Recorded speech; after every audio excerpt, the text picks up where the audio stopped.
thank you so much for hosting me, and to the Rock River Players and for all of you for coming out tonight. I am so pleased to be here, both living in Vermont and joining all of you tonight to talk about my favorite subject, which is mythology. My husband is very happy that I'm finding more people to talk to about. Very good for the marriage. So as Amy mentioned in the opening remarks, I, as a child, was a big reader, and I loved books, and I started to figure out pretty early that stories were something that was making life manageable for me. My parents went through this early divorce, and I found that stories was a thing that really made the world make sense to me. And as my studies grew, as I got older, I learned that myths had this incredible amount of power, and I started to learn a whole lot about what they had to say about what modern life could be, especially in the realm of creation. So that's really what the talk is about. It's about how to understand creative endeavor of any kind, making anything new through the lens of what myths have shown us about how that's been done before in the past through their stories. So let's go on to our next slide. Oh, yeah. All right. So I wanted to differentiate between two types of creativity really quickly off the bat here. Now, this first type, I'm just calling it private creativity. You can call it whatever you like, but really what it means is figuring out what we think through a creative act. So journaling, figuring out your life, or understanding who you are, or just kind of getting at something that you need to figure out through some kind of artistic practice. Now, that is a really, really valuable thing to do. If you aren't doing it already, I highly encourage it. There's been lots and lots of studies that support that this is something that will make human life better just in general. But for the purposes of this talk, what we're going to talk about is public creativity, and what I mean by that is not selling 1 million copies or winning an Oscar or anything like that necessarily, but it's just letting someone see the work that doesn't already love you, if that makes sense. So we can share paintings or share poems or whatever with our spouse, with our friends, as we're working out our private creative life. But if you're interested in sharing your creative work with someone that might not tell you that they love it because they love you, then that's really what we're talking about here, and what the power is of that actual move and why that matters. So here we are, we're talking about creating a poem or a plot or a play or acting on stage or any of those things when there's someone in the audience that it's really for them. It's not really about you anymore. So we're going to be exploring that. And there is something that's inherently risky about that, because we have to be vulnerable. We have to show something to someone where they might actually criticize what we've done. So this is a bit of a tricky proposition, but there's an incredible amount of power in it. And mythology actually really shows us how this has been worked out by people throughout all of human history. And to me, that's what's really fun about this, is mythology is a lot more than just stories about gods and dragons and crazy battles and weird romances and all kinds of things like that. It's got a lot of wisdom buried inside of it that can really help us figure out what human life is all about, especially in the realm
be here tonight if you didn't know what I was talking about. You wouldn't bother. Okay. So when we start to connect the idea of creativity with mythology, we're going to explore this map that myths give us, if you will, for what the creative process can look like and what mythology shows us about how that can kind of map out. So we have this concept in the world of mythology called the monomyth.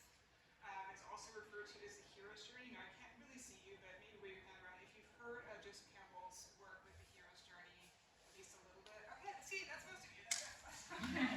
I knew I had the right track. This is so great. Yeah, so Campbell was a big reason why I came to this work in the first place. I discovered his work at the beginning of my career, and it moved me so much that I dedicated my life's work to it. And he calls it the hero's journey. I have a little beef with that as a professional mythologist, and I don't like it because it's based on identity, and it's based on a masculine identity specifically by calling it a hero's journey. It's a journey that belongs to the hero, and I don't like that because then you end up getting into this debate about, well, what's a heroine's journey? What does this journey look like for women? What do we take out of it if we're talking about it for women, or if it's just a little bit too masculine-centric? But you can change this with a very simple little switch of the language, and this is what I do in all of my work.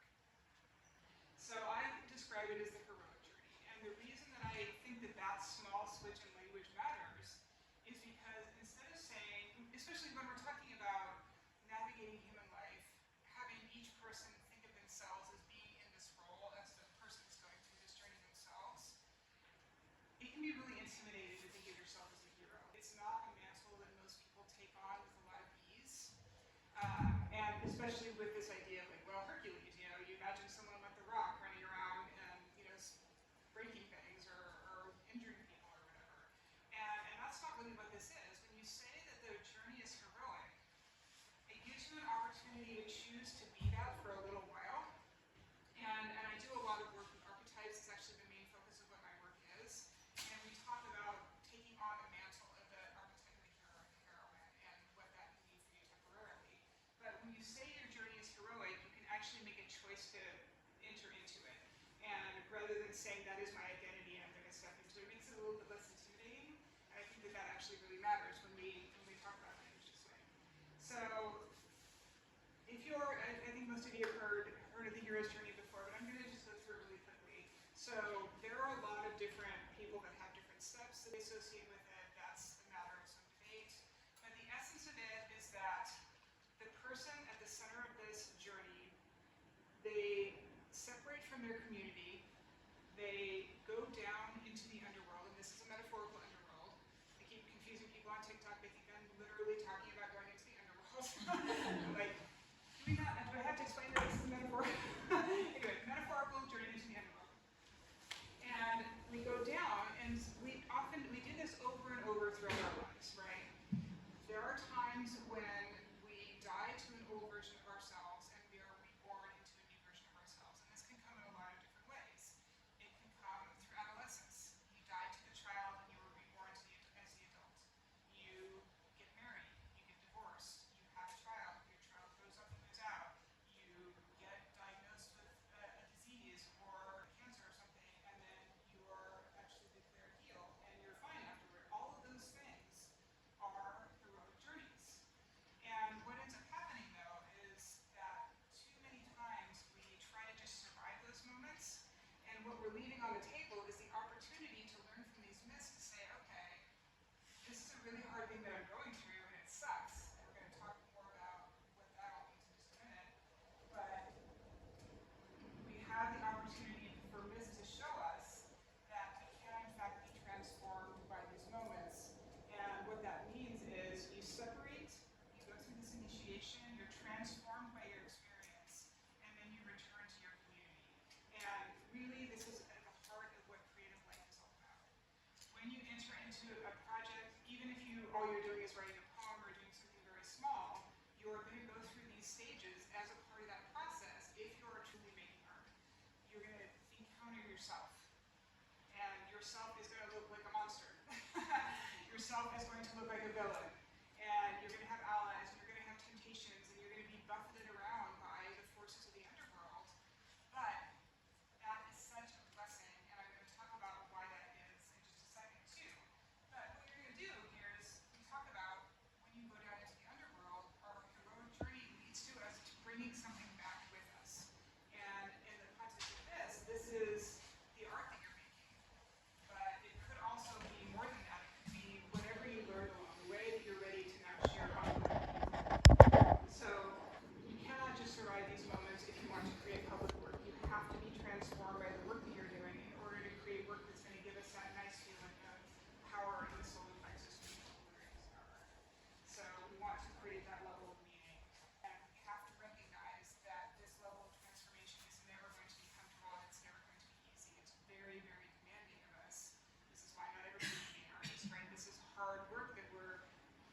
confronting ourselves, we have to be able to recognize the difficulty of what we're attempting to do here. All right, so to me, this is absolutely one of my favorite parts of the way that I describe this work and what I do. I love, okay, we all know that everything really sucks right now. Like the world sucks, everywhere we look, there's something that sucks and is terrifying, and if I let it all kind of come in, I would not be out of bed right now and still be lying in my house and this would not be happening, and that would be the same, would be true of you too, right? But there is still beauty in the world, and to me this is one of the core parts of what makes it beautiful. These myths are here, and they were left behind by people that have been on this planet before us. And what is at the bottom of that instinct, right? So we have, okay, I know you guys are going to recognize this.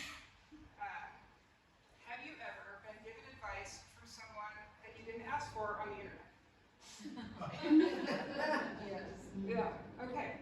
So what I find really interesting about this is that compulsion to share is a really deep part of what it means to be a human being. Like it really is. If you started a new workout regime or you are on a new diet and you feel amazing, you will not shut up about it. You will not. And everybody's got a friend like that, right? Like, and you've done it yourself. I guarantee it. And that really true and deep aspect of being a human being is what gave us our mess. It's what gave us our art. Like this thing, I learned something really interesting, and it was a hard one battle to get that piece of knowledge or get that piece of information or to make this painting or to do whatever I had to do. I have to share this. I'm compelled to share that. And that human instinct is, I think, kind of unrecognized that, and you know, there's an awful lot of people that want to share without really doing the work, if you will. Like they want to just get the good feeling of giving the advice without actually having any advice that's really worth passing along. But this is how you get there. You go through the underworld and you come back out. So if you're not willing to do this kind of hard inner work, you're not going to have anything that's interesting to share, right? So this happens over and over. We've got, okay, think about some of our most famous myths. I know that I'm in the room, but everybody who knows what the Trojan horse is, I can't believe how many people on the internet don't know that. But okay, so what you've got a battle, or a war that's been going on in Troy for 10 years. The Greeks are losing. They are losing badly, and Odysseus comes up with this whole new idea. They're going to build this wooden horse, they're going to stash soldiers inside, and they're going to pretend like they gave up and went home. And the Trojans, not having yet heard the expression, beware of Greeks fearing gifts, because it hadn't been invented yet, pull it in, and they say, yay, we won, great, but now we have a cool piece of art. Well, we all know what happened, right? So the Greek soldiers come pouring out, they open the gates, all the soldiers that have been hiding come running in, they now breach the ramparts of Troy, and the Trojan War is ended in favor of the Greeks. So, okay, that was some out-of-the-box thinking on Odysseus' part, right? The thing that they had been doing before was taking Achilles' awesomeness as a soldier and like pounding on Troy, and it just wasn't really working. If you read the Iliad, and you know a little bit about what goes on there, but here we are. We've got a tale that's told about we did this really cool thing and it worked, right? So that is what this is, right? We've got all of these stories of people trying things out, and sometimes they work out, and sometimes they're a cautionary tale. Like if you look at the story of Persephone and Demeter, you see that Persephone's taken into the underworld by Hades, and Demeter doesn't handle it very well. She basically, all life on Earth is about to end because she's kind of pouting, if you will. And so this is kind of a lesson in what not to do if your kid moves away after they grow up. And so we've got both examples of both of these things in our midst. We've got a lot of stories about what it is that people tried doing and how they succeeded and how they failed. So I love that. That tells me that the ancestors have been wanting to do this all along. So what we've got, though, is in the study of mythology is this opportunity to say, okay, I'm not just going to read these myths for cool battles and weird jokes and love stories and all that. I'm going to see what they have to show me psychologically about what it means to be a human being. So they had to navigate all of this. They left it behind for us in the form of myth and ritual, and we can learn from that. And it's really a good idea to learn from that because when we go on our own heroic journeys, we're going to need what we learned from those stories, and we're going to go through it, and it's going to be really hard, and it's going to take it out of us, and we're going to feel like we're not going to survive this. We're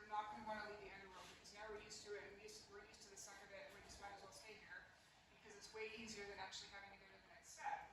But, and there is this thing called the refusal to return, and that's actually, most of my coaching clients are stuck right there. They are people that are stuck creatively, or stuck in their lives, and they don't know how to leave the underworld, and I help them out with that. That's become kind of an area of expertise for me. So, when you're able to do it, when you finally do, you're ready to share your work on, and we're going to talk about how to know when your work is ready to share, when it's ready to move from private creativity to public creativity. We're going to talk about that in a minute. But what we get to do, we get this wonderful, wonderful opportunity. We learn from the myths of the past, the stories of the past. We use the things that we learn in the active going through of human life when it sucks that we all have to go through. And then, if we do all of this right, we get to be the one that helps somebody else out. So everything that we went through is not in vain, it's not wasted, the pain that we went through is not wasted, because now when somebody else has to go on their own heroic journey, they have our play or our poem to help us, or even like the vase that we threw in our pottery studio gave them a little bit of courage and readiness to actually go and do the hard thing that they have to do next. And I love that. I mean, we are so disjointed as like a world on the world stage. We don't have as much of a sense of community. And I have to say though, since we've been in Vermont, there's a much richer sense of community here than there is in many other places, and I love that. That's one of the reasons that we came here. But the idea that some pain that I went through, that if I can actually go through this process properly and have something to share, it's going to make the path a little bit easier for the next person. It doesn't erase the trauma that I went through, but it makes it a little bit easier to bear. Because I know that what I went through is making it possible for somebody else to do the hard thing that they have to do next. And that connects us in community. It gives us this sense of continuity across millennia. Because this is all this is, right? It's a series of one human being after another going through some shit. Oh, I'm sorry, I'm not supposed to swear. Going through some stuff and writing about it, or painting about it, or acting it out, or writing poetry, or just being there and showing up for somebody else and being there for them when they need just an ear or a hand to hold or something. That helps me get through the times when my human life sucks. Because I know that if I can successfully do this, that somebody else's path down the road is going to be a little bit easy. And to me, that's really beautiful. This sense that all we really are is human beings that are making art and showing up in community for each other. And that the hard things that we go through do not have to be wasted. I find that really, really meaningful. So, this is what this is, right? This continuity of past to present to future. We get to do that for somebody else. All right. Now, again, can't see very well, but this word duende, how many of you are familiar with that? Oh, yes.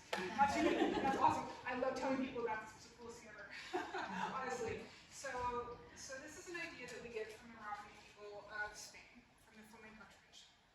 And it was articulated in a lecture in Buenos Aires by the poet Francisco Garcia Lorca in 1933. And when we think about how we're inspired to do creative work in the West, we think a lot about like rays of sun hitting our head, or like inspiration coming down to us from the heavens or from above, like hitting us here and coming down.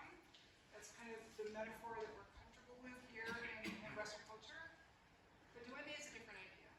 Now, the Romani people, they've not always been treated great by the people and the places that they live. And they know a thing or two about trauma and about blood and about loss and about pain.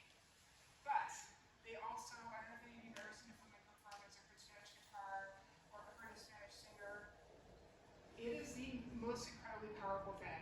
My husband and I went to Madrid about 5 years ago, and we saw there's like a little flyer stuck onto a lamppost or something, and it was for flamenco performance. I've been working with this duende concept for a long time. And I'm like, it's going to be fake. It's going to be for tourists. And we go into the bar, and I sit down, there's like 30 people in there, and I told my husband, I'm like, okay, if I start crying immediately, then we'll know it's the real deal. And like, sure enough, like, right? Because what they're doing is they're saying it's not coming down from above. This is our blood and our sweat and our tears, and it is soaking down into the earth. And what we're going to do, duende is pulling that energy back up through the soles of your feet in the dancer, and through the voice of the singer and through the fingers of the guitar player, and they're going to pull all that pain and they're going to transform it into art and into beauty. And that thing, that impulse to do that is one of the most, I'm going to start crying right now, it's one of the most beautiful things that humans do. That you can, like there are plenty of people out there that will try to hurt another person because they were hurt. But that is not who we are in this room, right? That is not who we are. We are makers, and we know what it means to have to do this. You recognize this, right? There was a time when something really, really hurt you, and if you figured it out at all creatively, if you used it to fuel you to make art, then that is what Johan's talking about here. This idea that it's not this raining down like beams from above, that it is who we, it's essence of who we are that's soaked into the earth, and then now we're going to pull it back up through the soles of our feet, and we're going to transform it. And the fact that we're able to do that, I mean, I don't think human beings would have survived if we couldn't have done it that, at least by some people to this point. So what we're looking for here is, by recognizing the concept of duende, is this is how we're going to get that level of resonance in the body. Okay, it's bloody and it's dark and it's real and it's traumatic, but it's got so much power in it. And what you're going to do is you're going to create work that is inescapable and undeniable when you learn how to recognize when duende is showing. And he talks a little bit about the idea of angels and muses, and you know, there are other ways that we grapple with the idea of creativity in mythology. But I love this idea that the pain that we go through is not for nothing, that it can be transformed through this process. So, okay.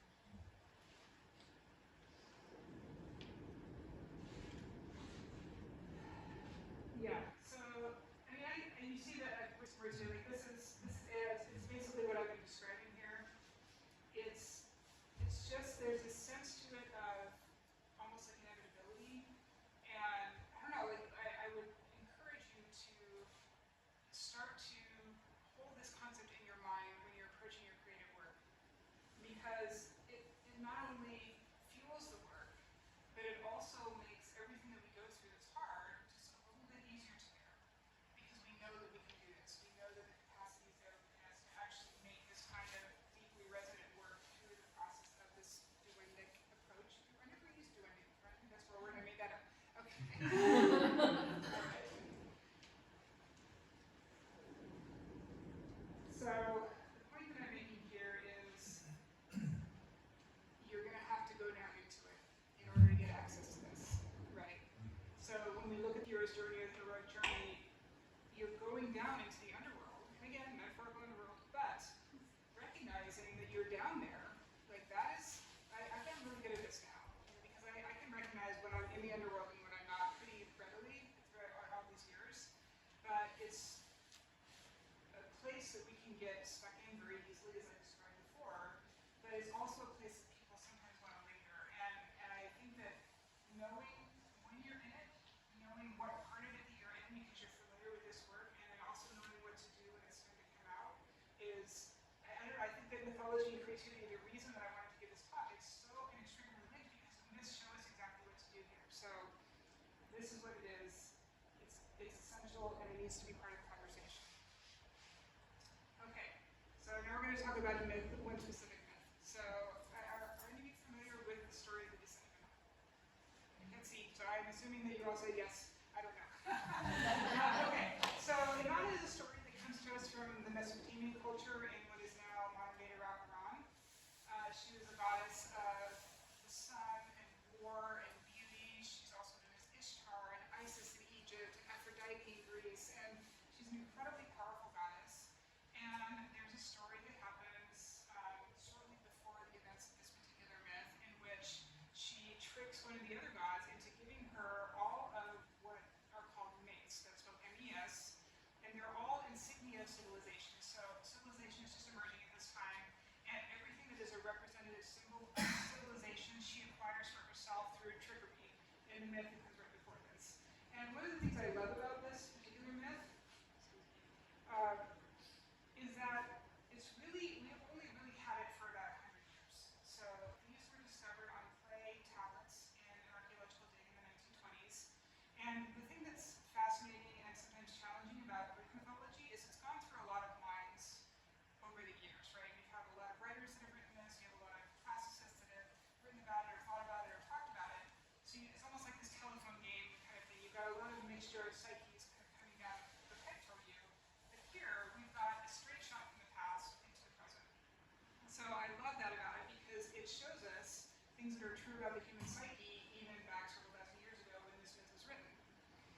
So Inanna has decided that she wants to go down into the underworld. This is how this story starts. So this is an engraving of Inanna here. And what you're looking at here, this is the cuneiform symbol for ear. So the first line of the myth of Inanna says, Inanna turned her ear to the great below. And what I find so fascinating about this is that the word for ear and the word for wisdom are the same symbol. So she is turning her wisdom and her ear to the call of the underworld. She has decided that she is going to go down there. Her sister Ereshkigal is the goddess of the underworld, and her husband has just died. So if you've read Gilgamesh, there's a scene where Gilgamesh kills the bull of heaven, and the bull is the husband of Ereshkigal. He has been killed by Gilgamesh, and now he's died. So she's in mourning. She's also pregnant. So Inanna decides she's going to go down there.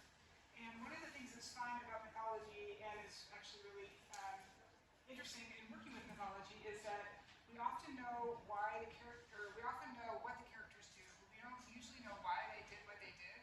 So it gives us a lot of room for interpretation. So why would Inanna do this? Why would she go down to the underworld? Does she want to look after her sister? Does she want to make the underworld part of her realm as well, because she has all the power in the underworld? I mean, we don't really know, but it leaves space for us to find our own psyches through this story. So she turns her ear to the great below. She tells her maidservant, I'm going to go down to the underworld, but if I don't come back, send someone down to help me. So she dons all of those mace that she's just acquired. She puts her crown on, and her necklace, and her robe, and all of her jewels, and even her makeup, and she's fully kitted out in every aspect of her own power. And she goes into the underworld, and she's stopped by a gate. And there is a gatekeeper who is working for her sister, and they know that she wants to go down into the underworld, and they won't let her pass. So he goes down to Ereshkigal, and he says, she wants to come down here, what do you think about this? And Ereshkigal says, take away one of her mace at every gate. And there are 7 gates and 7 mace. So at every stage of her descent into the underworld, she has to give up a piece of her identity. She has to give up a piece of her power. She has to give up a piece of herself. So she does this over and over and over again.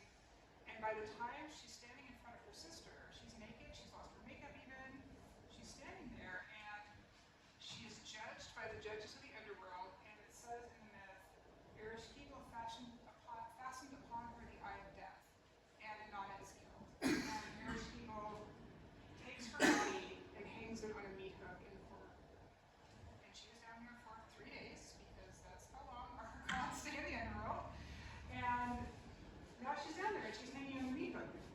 And of the underworld, her maidservant realized that she had not come back, so she goes to 3 different gods, and only the third one agrees to help. And he carves the dirt out from underneath his fingernails, and uses them to make little golem, like little clay figures. And he gives them the food of life and the water of life, and sends them out into the underworld, and they're not alive. And so think about that. That is mud and God essence coming together in these little figures. So they go down into the underworld, and when they get there, Ereshkigal is the labor. And so she says, oh, my back. And they say, oh, your back.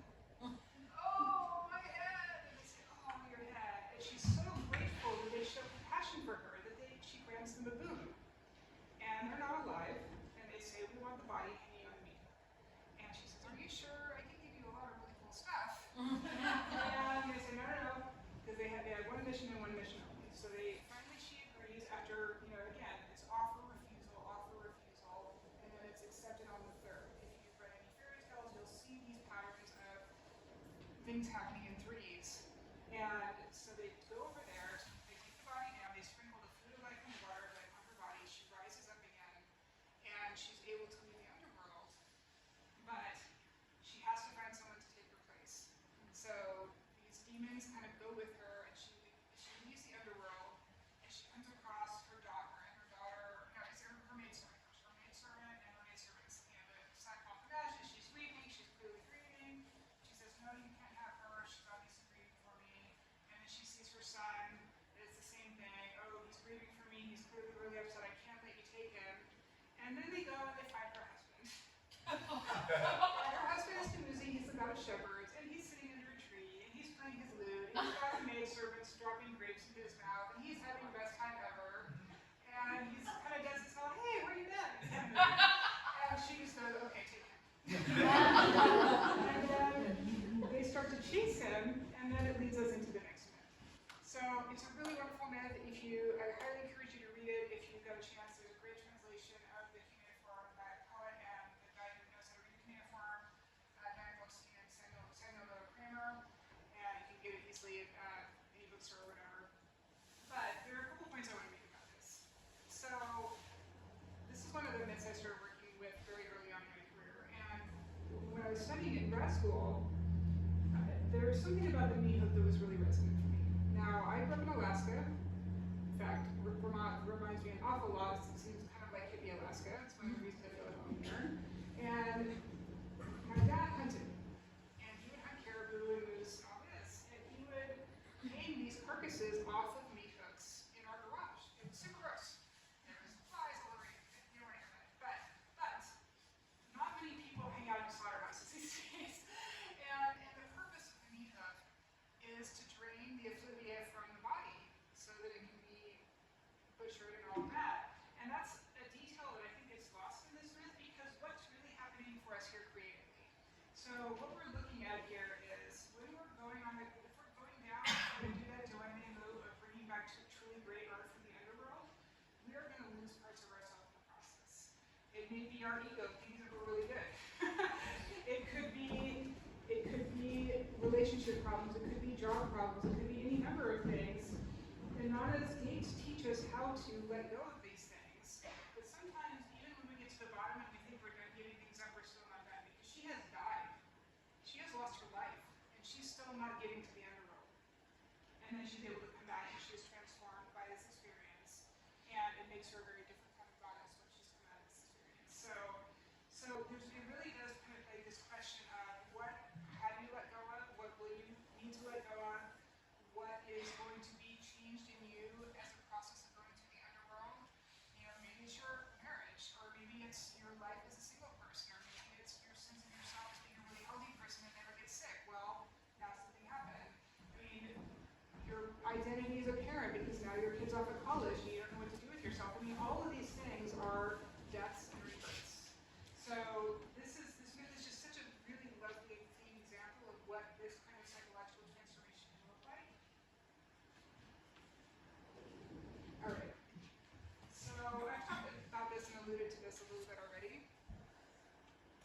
How do we know when we're ready to share? This is a really tricky question for creatives because I did not know for a long time. And sometimes we need gatekeepers to tell us when our work is ready. It was a huge deal for me to get made. I was a writer, and I was writing about mythology for a really long time before I secured when I signed with an agent, which happened about 2 years ago. And gatekeepers, like the gatekeeper in our story of Anana, actually do matter, right? If you're submitting your work to a contest or to a gallery, or you want your play to be performed or whatever, there are going to be people that are going to evaluate your work and decide if it's ready or not. And it's very easy for us to have kind of hard feelings about those gatekeepers. I still have more gatekeepers ahead of me because I'm trying to secure a book deal. And as it turns out, I don't know if any of you are writers, but I'm a nonfiction writer writing about this, and you cannot secure a book deal without having a fairly massive social media following. So now I've got lots and lots and lots of mini gatekeepers out there on the internet scrolling on TikTok that I have to create work that will be resonant for them enough that they want to follow along with me and they want to buy my book when it comes out. You can't, it's not enough anymore to be an expert on your field. You have to, this is the world that we are in now, and that's true for just about any creative work now. So if you are happy with keeping your work in a fairly small circle, you may not have the experience of gatekeepers as much. But what I want for you, I know how magical and special and incredible each one of your stories is and each one of your art is. And I want to help you get that work in front of as many people as possible because I know how life-changing it can be for them. And whatever we can do to make that to reach as many people as we can, to do that thing where we become the ancestor and help them actually do the thing that they need to do next because our art is so incredible that they need it in order to get through what they have to get through. We have to get through this. But we get stuck at what I refer to as the refusal of return. And that's when we're down in the underworld and we're so used to being down there that it becomes kind of comfy. And boy,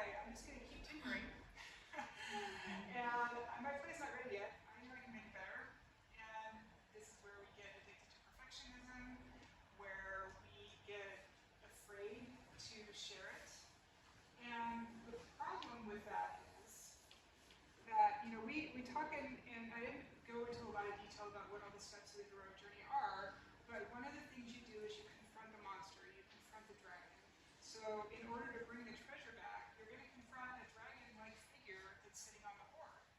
And if you don't figure out how to bring it out and share it on, which is the point of it, to bring it back to the community, to actually have it benefit the community, you're going to become the dragon yourself. You're going to turn into the dragon sitting on your board. And I know that even if you are not this person, you know someone who has sat on their work for too long. And it starts to kind of curdle a little bit, right? Because it's not meant to be kept to ourselves. We have to do this last courageous act of stepping out of the underworld and back into the regular world and letting other people see it and letting other people criticize it and letting other people sometimes hate it and let it find its way to the people that need it, because it's never going to be everybody, right? So that thing, that was really, I was stuck for so long, probably 10 years at least, and it's a very easy thing to do. We can be, our entire lives can be lost to this, right? It's a very, very common thing, but also we need to recognize that there's a gate here too, right? And there are plenty of people. I remember I go to there's a big writers conference in Seattle that happens every September, and I went to it a few times, and I would meet the same people there over and over again that were just saying, boy, I just really need people to know what my mother did to me before I died. And I gotta sell this memoir. And I find that really fascinating because the question that I want to ask them is, what's in it for the reader? Like, it sounds to me like what you're talking about is something that you need to work on with your therapist. And what they need to see in your memoir is, I had that same problem with my mother, and you went through that with yours, and she treated you badly, but you pulled treasure out of that experience, and you have something to share with me that's going to make my path a little bit easier. So if you're not there yet, then you're not ready to come out. You're still in it. The work has to center the needs of other people. It's not about you anymore. And this is really hard for a lot of people, right? Because we're so used to, like, it's our baby, it's our precious. We're like, turn into Gollum, right? Like, oh, you're all the precious. And it's not, it stops being about you. It really needs to, right? Because the point of it is, like, we gotta give it to people that are not gonna care. And their lives are probably gonna be just a little bit easier for them as they see it, if they ignore your book or they ignore your thing or whatever. So it's a tricky moment. And this is where I do a lot of coaching around this, as I said, because it is hard to know. Like, is it ready to share it? Sometimes the only way to know if it's ready to share it is actually to share it and see what happens. Because you'll get the feedback really quick if it's not ready, right? And it's like you want a clear answer, right? Is it ready? Is it good enough? Is it going to transform someone's life, or do I still need to keep being down here in the underworld? And I wish that I could give you a really easy formula of, if you just plug this into here and then you solve for X, then your work will be ready and you're going to win that Grammy. That's not exactly how it works. So, all right. So I've covered a lot of this as I've been speaking. It's scary to go into the underworld. We have the refusal of the call, which is the resistance to actually starting a creative project or starting the journey. Like, if you got a call from your doctor and they said, you need to call me back right away, you might feel a little bit of hesitation about making that call. And that is a refusal of the call. And sometimes it lasts for 20 years, and sometimes it lasts for just a moment of hesitation in your own mind.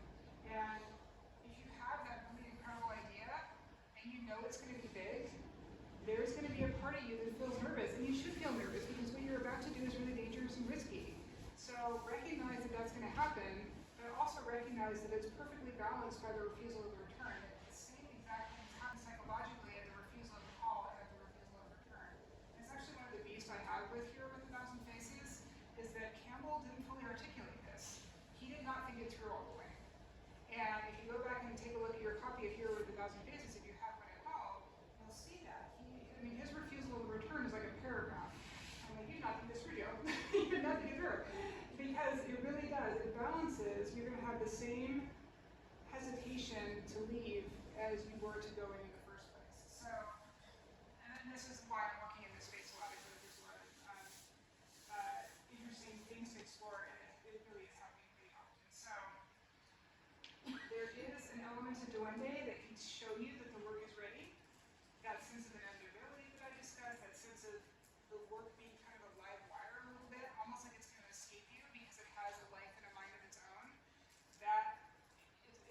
learning how to recognize when that is true, that it's ready to just like take your hands off of it because it's going to go. That duende can help show you what that's going to be. Let's see. Oh, no, that's like no, there's no. It's not. Okay. And then we talked about dragons sitting on top of the board. So this is where I would invite you to actually think about, like I hope you've been doing that this whole time, thinking about your own life and your own creative journeys and the works that you would like to attend or the works that you've already attended. Where are you? Are there parts of it that you're afraid of? Are there parts that you're really excited about? Like where is this? Is it going to ask more of me than I'm really ready to share? And what in me am I going to have to let go in order to make this happen, in order for this work to be born? So it's a lot more than just making things. You know, we can still make things. If you want to throw pots and it's like what helped bring you peace in your days, then that is wonderful. Whatever that is. But if you want to make work that's going to be resonant for other people, this is a way to frame it, to think about it, that's going to make it a lot more successful for you. So we know that the stakes are high. We know that we want to create work that's going to give that feeling in the body of the solar plexus, and it's going to actually be the thing that all of the art that we love meant to us. Every single person in this room has something that they turn to when things just get really hard. And it could be a film, it could be a video game, it could be a novel, it could be a book of poems. I mean, I love Mary Oliver for that. I read her poetry a lot because it just makes everything make a little bit more sense for a little while. And you have your things too. We all have it. You wouldn't be creators if you weren't. But we want that in our work too. We want to have that effect on other people. And by looking at it as it's a heroic journey and understanding the role of duende and how it plays out in this work, we can get a little bit closer to making that happen. All right. Stagers, it's just one of the only things that's really, truly worth doing. And it's the thing that's going to make all of this better and bring us all together in community. Because whatever it is that you have in you, you are the only person that's ever existed in the history of human life that's had the experiences and the combination of things that you've known. You've consumed some unique combination of art, you've had conversations, you've had thoughts, you've had opinions, you've worked things out, and that needs to go into art. You are unique snowflake in the history of the world, just like the rest of us, including like conjoined twins. I mean, to me, that's the real truth of that, is that you can conjoined twin and have a very separate experience of the world from the person that you're physically attached to. And there is so much of human life that gets lost because people are afraid, or they want to just survive the darkest moments of their lives and are not willing to do that extra bit of depth to be transformed by it. And it's tragic to me because I've had so many people tell me, well, I'm not Shakespeare, so why bother writing? Or I'm not Da Vinci, so why bother doing any of the number of things that he did? I mean, it's true, and that there's no good at you either, right? And when I'm feeling the darkest and the most worthless, and there are times like that come to me too, I try to remember that whatever it is that I had to share, like even doing this today, like coming out in front of my brand new community and sharing this with you guys, I mean, as far as I know, you guys start throwing tomatoes at me in 2 seconds. So like, this is a little bit scary, right? To stand up in front of my new community and share this with you, but it's also the only thing that's really worthwhile anyway. So I'm happy to be here. I'm so happy that you have hosted me here, Amy and the rest of the Rock River players. Thank you. But think about some of these things, and happy to answer any questions you might have about any of this.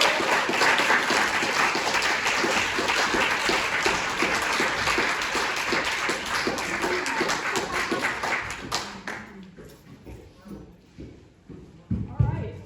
What do you guys think? It's a wonderful talk. Oh, thank you. Thank you.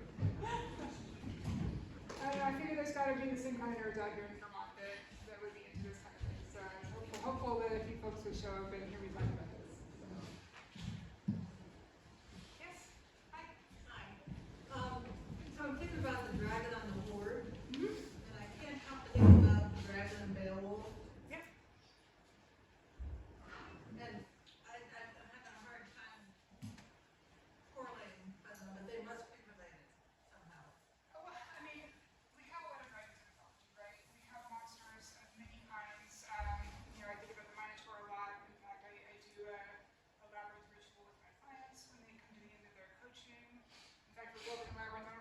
So if you live in Newfane, you want to walk a labyrinth, give me like a year and a half. We should have one on the property. So there is something about recognizing the metaphor of needing to meet the monster. And usually what that means is, I've done this ritual with many people many times. I make a labyrinth out of candles at night. And there's something about walking at night too. And there's something about physically moving the body through a space like that. So what happens is you get to the center and you're going to invite whatever monster it is that you're going to need to confront into dialogue with yourself. And you can do this too. You don't have to walk a labyrinth to do it, but what is that going to mean for you? Is that going to mean the thing that you're afraid of? Is it going to mean your own ego? Is it going to mean the voice of your mother in the back of your mind? I mean, it could be anything that's going to have to be transformed, your relationship with it, in order to get to the next phase of the journey. So, we have these dragons that show up, these monsters that show up in our myths, and these myths are all metaphors, right? They are storytelling that explains psychological transformation, right? And they do it in really cool ways, and that's why they lasted, because hey, who doesn't love a story about heroes and dragons and tricksters and funny jokes, things like that. So that's really what's going on there. Is it's whatever that means to you, coming to it and confronting it. And if you don't want to face it and you sit there with it for too long, that's the brilliance of Tolkien's golem figure. That's the understanding that I think C.S. Lewis did a similar thing in one of his Narnia stories, where a child actually does turn into a dragon because he wants to set on over, quite literally. I think it was in Voyage of the Dawn Treader. Yeah. Eustace Scrub. And he almost deserved having that name, I remember now. Yeah. So that's really it. It's like, okay, you've got something that needs to be shared on, and there is a resistance to it because there will be a part of you that doesn't want to share it, that wants to hold it to yourself, that wants to keep it all to yourself. And if you have 50 paintings in your house that you've never let anybody look at, this may be feeling a little bit uncomfortable for you right now, this conversation. So that's really it. It's understanding the metaphor of that. So do that. Yeah, I have a question. What if you think of the creative process not as a descent, but as an ascent, in the sense of an escape from reality and the monsters and living in a beautiful world that you can then recreate? I'm a painter, so I have euphoric, experiences when I paint and I use color and it's joyful. It's not battling with the monsters. Well, I mean, that's okay. So the way that I describe this is very dark, and I recognize that. And what does get lost in this sometimes, in fact, I had to adjust the way that I was talking to many of my coaching clients because I'm like, "Are you ready? This is going to be so hard." And then at the end, I'm like, "Maybe I'm not ready. I'm scared." But what I learned to do though is to remind them of how joyful it is. Like, transformation is difficult, but it's also really, really satisfying, right? Like, making art is one of the most beautiful things that we do. And I know what I feel like when I'm really cooking with gas, if you will, with my writing. I'm like, yes, this is so good. I can't believe it. This is awesome. Like that part of it is there. And it's in the interest of brevity, I wish that I could tell you everything that I talk about when I'm doing creativity coaching with people, and we talk about that. We talk about that sense of euphoria that can come over you when you're creating. I mean, and that's there too, and that's when we talk about the muse, right? We're talking about some of that, like that feeling of inevitability in the creation that you're experiencing right now, and that is very much a part of that. And I don't think we would be able to do this if we didn't have those moments, because it would just be too much darkness to have to navigate. But that's certainly part of it. And all I'm really saying is those moments are going to be there, but there are going to be times when it's scary. And recognizing that there is kind of a wave experience that goes back and forth between when you just don't want to paint today or you're feeling down, or when you are really in the flesh of creation. Those things both exist, and they're both really important part of the process, but it's not the only thing that exists. So it's really just trying to recognize that both of those things are there. And I thank you for asking that, because it really does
So again, I apologize that I did not have the ability to really delineate the steps, but there, I mean, that's what you're describing exists in every religious tradition. I mean, the idea that I have figured this out, and boy, I'd really like to go just get the benefit of the thing that I figured out and go off into nirvana or whatever, but no, you know what? I gotta tell other people about this. I gotta help them figure this out too. I mean, even in the Bible, Jesus says, please take this cup from me, right? So you see that. I mean, I don't know that one as well, but I believe there was an element of that type in that tradition as well. But that's what it is, right? Like the bodhisattvas, they are refusing to go on to nirvana because they want to share the message. So Buddhism has this really long tradition of that, where they recognize that the most holy people among them have the ability to step forward and onward, and they choose not to because they need to share. So, yes. I mean, it's a different metaphor, but I understand, I appreciate the metaphor you were using. yeah. Well, and it's just really the idea is that, okay, you gain some amount of wisdom through this thing that you've gone through this process that you've gone through, and there are other people that need it, and that can come out in the form of art. And I know what art has meant to me, and I know that that's true for everyone in this room. There is something that made your human life more bearable, and made your ability to create art yourself a little bit more inspired or easier to do because of someone else's work that existed before you. And it's really just a recognition of that, right? Like we could not get through, I couldn't get through my life if I didn't have art, if I didn't have books to read and other people's creations. And I mean, so much even around us that isn't art, like the fact that we're in a building right now and not in the rain, somebody said, you know what, it might be a little bit easier if we just like put a shelter over our heads, and then they're like, hey, you know what, I can make it a little bit better, and I can make it a little bit better, I'm gonna innovate this, and I'm gonna innovate that. And now we've got this great structure around us that keeps us safe. And we don't even think about that. We don't think about the ways that human life was a lot harder generations ago. I was watching this video the other day, and this guy was talking about just how much real pleasure and luxury we have in our lives that we don't even recognize. Like hot showers were not a thing 100 years ago. We take a hot shower every day if we want to, and everybody in human life was taking a cold shower every single day until really recently. There were advances in plumbing, right? So this instinct among humans to improve things a little bit, we're benefiting from that tremendously in every direction that you look. You probably drove here in a car. You're sitting in a building. You might have used a toilet at some point today, right? Like honestly, these are all things. We're not going over a hole in the ground. I mean, it's this ability of humans to say, I can make it just a little bit better. That's what we're trying to recognize here and channel into whatever it is that you're going to make. So recognizing the sacred nature of that, I guess, is what I'm after a little bit. So you get a question here? Yeah. Could you talk a minute about the possibility of going down into the depths, having this entire experience, producing a work of art that you feel love, that is wonderful, and it really isn't all that good, and it really never speaks to anybody, although your own experience is that this was a profound thing. What do you do with that? Well, okay, so I have a couple of things to say to that. One is, okay, so when I first started my career, I was working with the Joseph Campbell Foundation quite a lot. They were very good friends of mine. I never met Campbell myself. He died when I was 17. I know a lot of people who knew him. And I was teaching Campbell for a long time. And this was during the Bush administration, and there were a lot of people that were kind of unhappy with the churches that they grew up in, and they were leaving the churches, and they were trying to find meaning without the traditional religion that they grew up in, and they found Campbell. And they would come out, and they had a lot of questions, and there were a lot of former evangelical people, which I myself, I was raised in the evangelical tradition, and what I would see happen is people would learn all of this great new stuff about stories and about religion and about meaning and purpose, and then they would go back to their families and say, hey, guess what I learned? That was not the audience. That was not the audience. There's a lot of frustration because people do. They learn something really profound to them, and they try to take it to people that aren't really ready or able to hear it at all. If you have any are on the opposite side of the political aisle from you, you probably know what this feels like. We have all had to navigate that. Most of us have had to navigate that at some level. So really there's only two answers to that. One is if you are not finding your audience, it may still be out there, but it may be that your work, if you're really giving your work out to a lot of people and you're just hitting gatekeeper after gatekeeper with it, then unfortunately that means that there's still more that has to be done. And I wish that there was a better answer to that, but I will say that social media has made it possible to make it much easier for us to find the people that are going to appreciate the art, and we don't just have to rely on who's immediately around us anymore. So if you recognize the use of that as a tool, you can have an easier time in finding the people that really are, she said I came out and I'm finding my weirdos, or you're going to find your weirdos, and you're going to find the people that are going to need what you have to share with them in your art, and we've had this kind of great democratizer in social media that gives us the ability to share that on. But it does require some kind of new skill picking up, and it's really uncomfortable because people are so weird in the comments. Honestly, like I've been growing my TikTok for the last, I'm on TikTok now, does that help me? And the things people say, I'm like, what? And it's just, yeah, I mean, you're just gonna get a lot of weirdness out there, right? And not the good kind either. But I mean, really, that's it. Like either you have to keep trying, or you gotta go out there and cast a wider net to find your people. And it's really all that I can think of as far as like how to do it, right? So.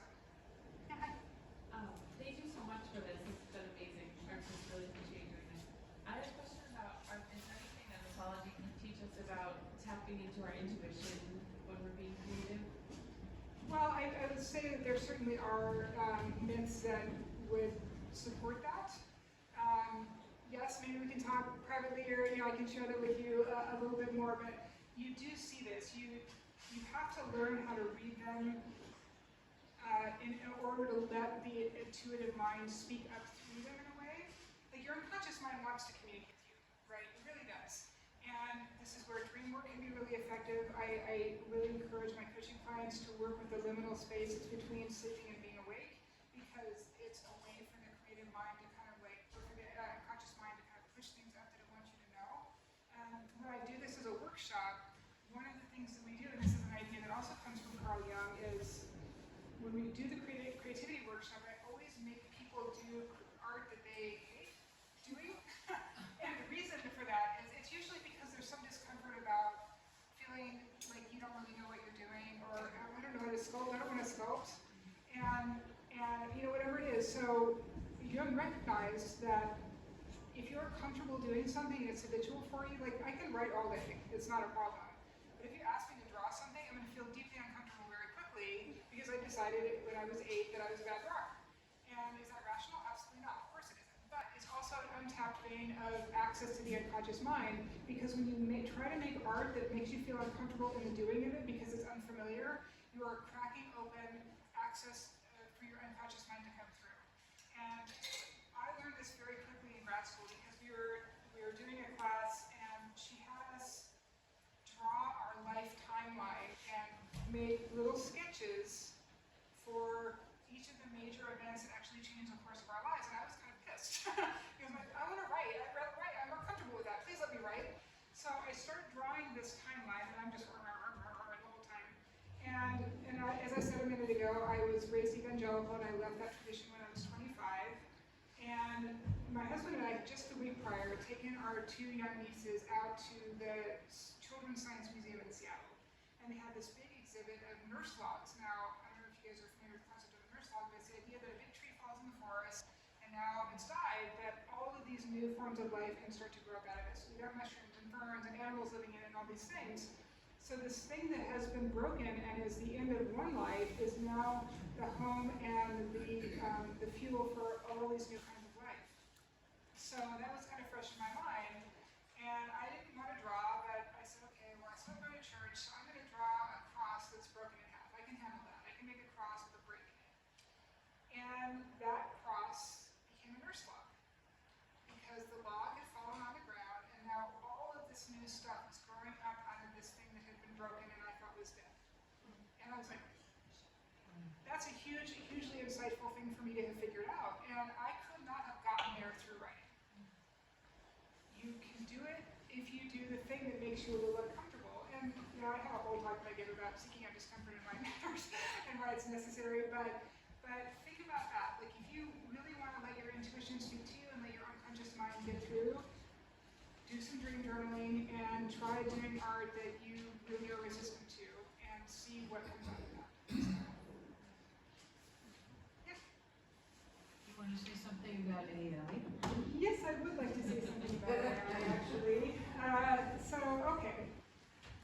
And I want to be careful about this. I feel like we are in a moment of real opportunity for creators with the use of the tools that are available in our zoning fields. But before I say anything about that, I want to preface it by having an awareness of the fact that we are new here. Now, my husband and I came here from Seattle. My husband works for Meta. He's a senior engineer at Meta. He's very proficient with technology and the tech industry. I worked in tech before I became a mythologist. And so that is a space in the industry that we feel very comfortable with and we talk about a lot. And I also know that you have here in Vermont this concept of flatlanders, which is what we are. We are flatlanders. We are new. We are people, and we are very aware of the idea that sometimes people move here from other places and they're like, well, it was so great where we were before. Let's try to make Vermont like what we were. And I absolutely don't want to do that. I am very respectful of the way Vermont is, and I don't want to suggest anything here that, if you don't like AI and you don't want to touch AI and you don't want to think about AI, that is absolutely fine and you're going to be fine. And I understand that. I understand that some ease. But I'm going to tell you that every single person in this room is very, very well situated to take advantage of this new technology. Because the people who are innovators are the ones who are going to have this tool be very useful for them. Now, it is not intelligent. It is not. AI is a misnomer. It is just a giant gathering of a lot of information, and it can do a lot of the things you were doing before very, very quickly. So I was really resistant to it at first. I tried it out a couple of years ago, and I asked about Dionysus, and he gave me the dumbest possible answer. My job is not at risk, obviously. But we've lived here 9 months, and even in the last 6 to 9 months, the power of these tools is grown exponentially. And what I'm finding now, I'm really just doing this right now in the last couple of weeks. I was paying a lot of money to have people help me, because the problem that I have is I have a bottleneck. I have a lot of work to share, and I am one person who is trying to get it out as quickly as possible. And these tools are going to help me do that. So if you're a creative person and you have the goal of being a public creator, where you would like your work to be seen by more people, this is a tool that I would really encourage you to at least try out, because it will help you do that more efficiently and more effectively. It will give you more space to do the thing that only you can do, which is to truly create. It cannot innovate. It can support you while you innovate, but it cannot actually make anything new.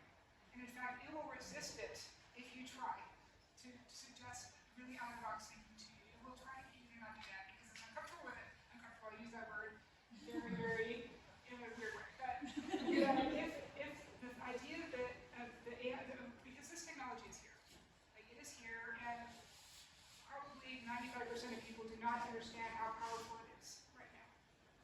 So if you don't want to deal with it, don't. You can have a happy life, you can chocolate carry water, you can live a good life here in Vermont without thinking about AI. But we have about a 2-year window right now where if you start understanding and using these tools right now, it will make you more money. It will give you a better reach. You will have an edge and an advantage against other people that have not figured this out yet. So again, Frontlander, I understand that this is coming from the outside, but rather than being so nervous about it, I would like to share my perspective, which is I believe that this is going to supercharge my career right now. And I am going to be able to get my work in front of more people that need to hear it, because it's going to help me do all of the corresponding tasks that are associated with not making the art, but getting it in front of other people. So whatever your systems are that you need to run, like I have to figure out how to get content onto multiple different social media platforms in different formats. I have to share things in written form and video form. And I can talk about this all day. Like if you left me up here, I would keep going. Like, I haven't even told you about my archetype work yet. That's like 95% of what I'm doing right now is about archetypes. It's not about mythology at all. So if you have the ambition to try to do something kind of big and you want to get your work out in front of a lot of people, just look into the website is all I'm suggesting. So use it as the tool that it is, and remember that it cannot replace you as an innovator. So that's all I gotta say about that.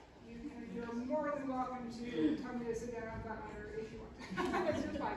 So, all right, does anyone else have a question? All right, well, thank you so much for coming out on a Thursday.